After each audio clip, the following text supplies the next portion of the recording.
कई साल पहले मैंने और मेरी दो फ्रेंड्स मीरा और एना ने हेलोवीन पर एक स्लीप ओवर रखने का डिसाइड किया। मेरे घर के पीछे एक बड़ा सा गार्डन था, तो हमने सोचा कि हम वहीं पर बॉन्ड फायर करके टेंट लगाएंगे और उसमें सो जाएंगे। दिन भर रात के स्लीप ओवर की तैयारी करके मैंने और मेरी फ्रेंड ने टेंट लगाया और बॉन्ड फायर लगा के खूब मज़े करने लगे। मेरे मम्मी पापा जल्दी सो गए थे, इसलिए हमने सोचा कि हम चुपचाप थोड़ी देर के लिए स्नीक आउट करेंगे। घर से बाहर जाएंगे तो किसी को कुछ पता नहीं चलेगा। और मीरा और एना रात के 12:30 बजे घर के पीछे वाले गार्डन से बाहर निकल गए। हम सड़क पर बहुत ज़ोर ज़ोर से हंसते हुए और शूटिंग करते हुए घूम रहे थे।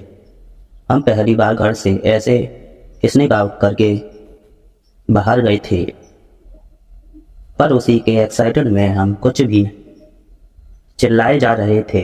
घूमते घूमते हम जंगली झाड़ियों के पास पहुंच गए। जब हम वहां से निकल रहे थे तो एना ने अचानक ही आवाज़ लगाई और रुकने को कहा। उसे उन झाड़ियों में से कुछ अजीब सी आवाज़ें आ रही थी। हम तीनों ने वहां झांका तो हमने सफ़ेद रंग के बाल नजर आए। उन सफ़ेद बालों में जो भी था वो कुछ खा रहा था। हमें लगा कि शायद वो कोई जंगली जानवर होगा जिसने किसी पालतू पेट का शिकार किया हो। हमने ना जाने क्यों एक्साइटेड होकर अपनी मस्ती में उस पर पत्थर फेंकना शुरू कर दिया। पहला पत्थर लगते ही हमें उसकी गुर्राने की आवाज़ आई, तो हमने उसे और तेज़ी से पत्थर मारना शुरू कर दिया। हम तब काफ़ी छोटे थे और बहुत शैतानी करते थे। इतनी समझ नहीं थी हमें कि हम जो कर रहे थे वो गलत है, लेकिन फिर हमें कुछ ऐसा दिखाई दिया जिससे हमारी रूह कांप गई। वो किसी जानवर की तरह नहीं बल्कि एक इंसान की तरह दिख रहा था, लेकिन किसी नॉर्मल इंसान की तरह नहीं। वो तकरीबन 7 फीट लंबा, सफ़ेद बालों से भरा हुआ था, जिससे कि जानवर जैसे लंबे दांत और नाखून थे, और उसके दांतों से और नाखूनों में से खून टपक रहा था, जैसे कि उसने अभी अभी कोई ताज़ा शिकार किया हो। उसे देखकर हम इतना डर गए कि हमसे जितना तेज हो सके हम वहाँ से भागने लगे। हम घर पहुँचे और हमने अपने टेंट में घुसकर चैन कई सांस ली। हम उस बारे में आपस में बात ही नहीं कर पा रहे थे। एना हम सब में से सबसे स्ट्रांग थी। उसने सजेस्ट किया कि हमें अब सो जाना चाहिए। शायद जब हम सो के उठेंगे तो हमें अच्छा फील होगा। हम तीनों टेंट में ही लेट गए और सोने की कोशिश करने लगे। कुछ देर बाद हमारी नींद खुली। एक आवाज़ सुनाई दी, किसी मेटल के बजने की आवाज़ थी। एना ने हिम्मत की और टेंट के बाहर झांका तो वो बुरी तरह चीखती हुई अंदर की तरफ आ गई।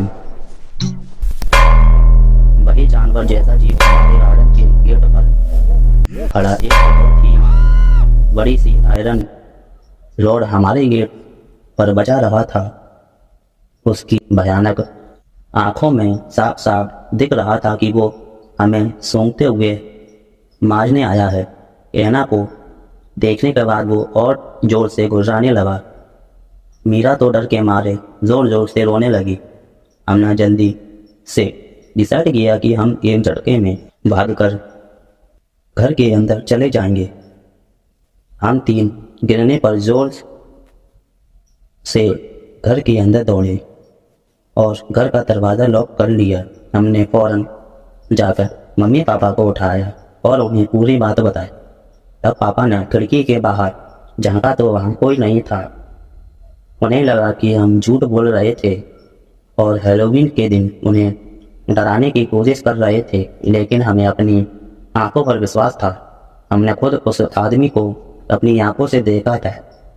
उस हादसे के बाद हम काफ़ी ज़्यादा डर गए थे। एना और मीना फिर कभी मेरे घर नहीं आए और मैं फिर कभी रात में अपने बैक गार्डन में नहीं गई। और कौन था वो सफ़ेद बाल वाला दरिंदा, कोई इंसान या कोई जानवर, ये कोई भी नहीं समझ पाया है। आपको क्या लगता है? कमेंट्स में हमें ज़रूर बताएं। और अगर आप ऐसे ही एक भयानक क्रीचर के ऊपर और सीरीज चाहते हैं तो हमें कमेंट्स में ज़रूर बताएं और सब्सक्राइब करना ना भूलें।